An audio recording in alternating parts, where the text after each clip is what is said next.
Fala, investidor! Seja bem-vindo a mais um vídeo do canal Dive Root.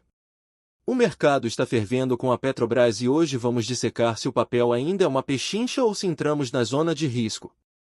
Vamos passar pela performance operacional de 2025, o domínio do refino e, claro, os cenários de dividendos para 2026.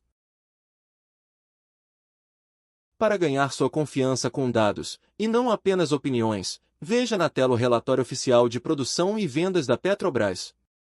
O foco total em Búzios com a P78 em dezembro de 2025 não é projeção, é fato consumado. Isso coloca a empresa em um novo patamar de geração de caixa para o próximo ano.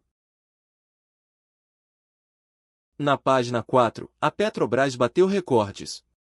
Produção de 2,99 milhões de barris e eficiência 3,6 pontos acima do ano passado. Essa execução operacional impecável é o que garante que o seu provento não falhe.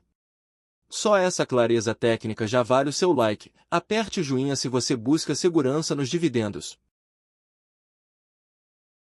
Agora, consolidando esses dados oficiais em nossa análise, veja que a produção média anual bateu 2.990.000 barris de óleo equivalente por dia.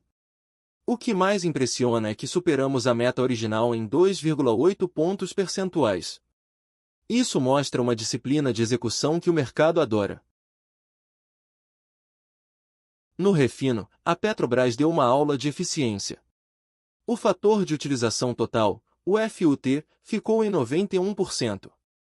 Além disso, 68% do que processamos são derivados de alto valor. Basicamente, a empresa está transformando o óleo bruto em margem bruta de forma extremamente competente. Preste muita atenção agora no lifting cost, o nosso custo de extração. No campo de Búzios, produzimos apenas $5,80 por barril. Com uma margem EBITDA estimada de 52%, a Petrobras é uma fortaleza resiliente mesmo se o preço do petróleo oscilar bruscamente. Atenção ao valuation. Aos R$ 41,13, a Petróleo 4 está em zona esticada 100% acima do seu histórico. A tese é ótima, mas o preço importa. Na sua opinião, vale a pena comprar agora ou é melhor esperar cair para os R$ 34? Comente abaixo sua estratégia, queremos saber sua visão sobre esse preço atual.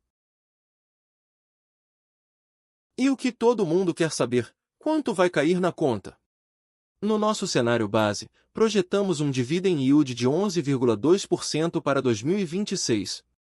O nosso preço teto é de R$ 54,10. Lembre-se que o foco deve ser sempre a margem de segurança e o valuation.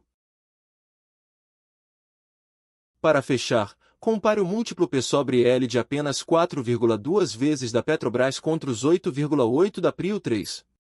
O desconto é evidente. Estamos diante de um custo de oportunidade gigante para quem busca renda passiva. Se essa análise técnica te ajudou, inscreva-se no canal para não perder o próximo raio-x. Este conteúdo tem caráter estritamente educativo e analítico. As projeções apresentadas para a Petrobras utilizam modelos de domínio público e não constituem recomendação de compra ou venda de ativos. O investimento em ações envolve riscos e rendimentos passados não garantem rentabilidade futura. Faça sua própria diligência. DivRoot. Simple insights. Confident decisions.